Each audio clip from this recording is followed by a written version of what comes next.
Good day, everyone. My name is Mayan Bunzalan Palanca, and I will be discussing about public administration, its definition, and its ecology.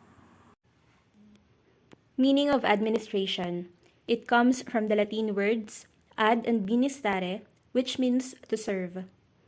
Other meanings are to care for, to look after people, to manage affairs. Administration may be defined as group activity, which involves cooperation and coordination for the purpose of achieving desired goals or objectives. Any cooperative human effort towards achieving some common goals is also known as administration. Every group activity involves some kind of administration, whether it is in a family, factory, hospital, company, university, or in a government department. Administration permeates all organized human activities. Definitions of public administration according to different personalities.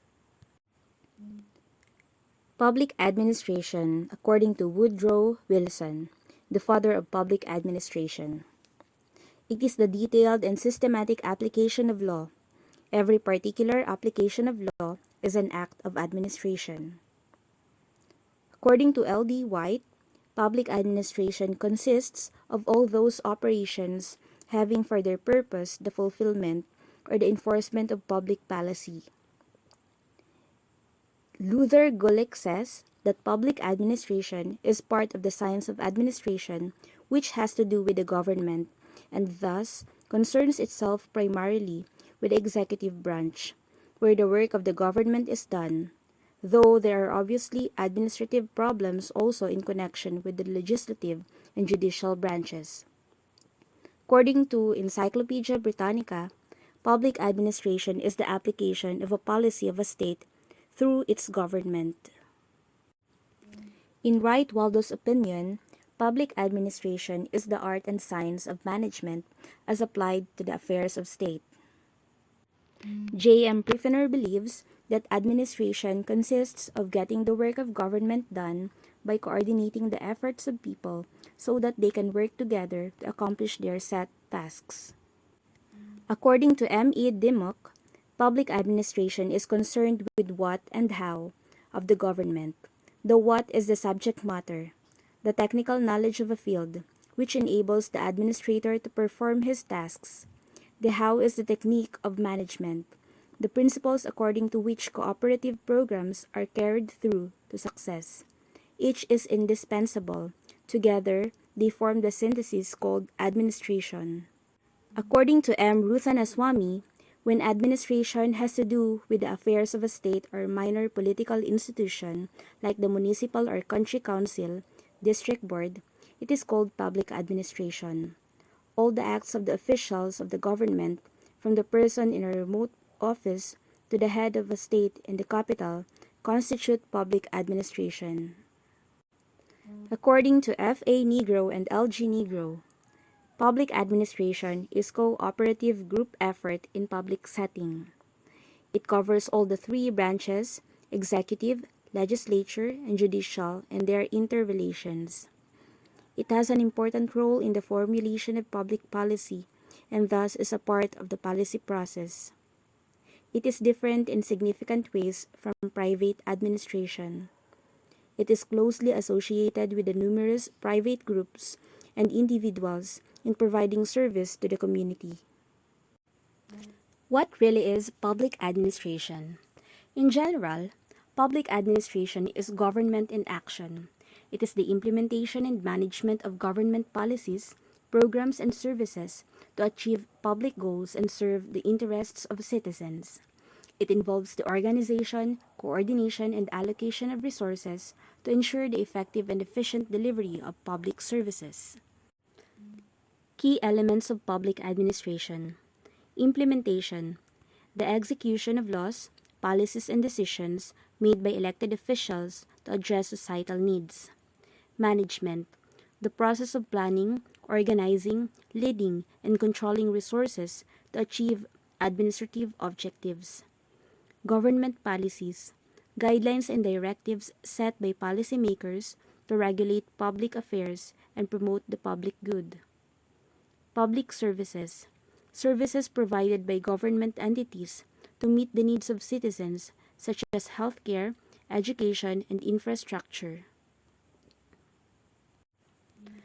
Characteristics of public administration. Public interest. The primary focus is on serving the collective welfare and addressing societal concerns. Legitimacy. Public administrators derive their authority from elected officials and the rule of law. Bureaucracy. A hierarchical structure with standardized procedures to ensure consistency and efficiency. Accountability. Administrators are accountable to elected officials, citizens, and the law. Neutrality. Administrators are expected to serve without personal bias, considering the public good. Roles and functions of public administration. Policy implementation. Turning laws and policies into concrete actions and services for citizens. Resource allocation. Distributing funds, personnel, and other resources to achieve organizational goals. Decision making. Administrators make decisions based on facts, evidence, and policy guidelines. Planning and forecasting. Developing strategies to address current and future challenges and opportunities. Service delivery. Providing essential public services efficiently and effectively. In conclusion, public administration is a vital discipline that facilitates the functioning of governments and the provision of essential services to citizens. Its dynamic nature requires administrators to balance diverse roles, responsibilities, and challenges to effectively serve the public interest.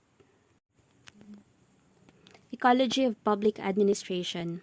It refers to the interconnected and interdependent relationships within the field of public administration.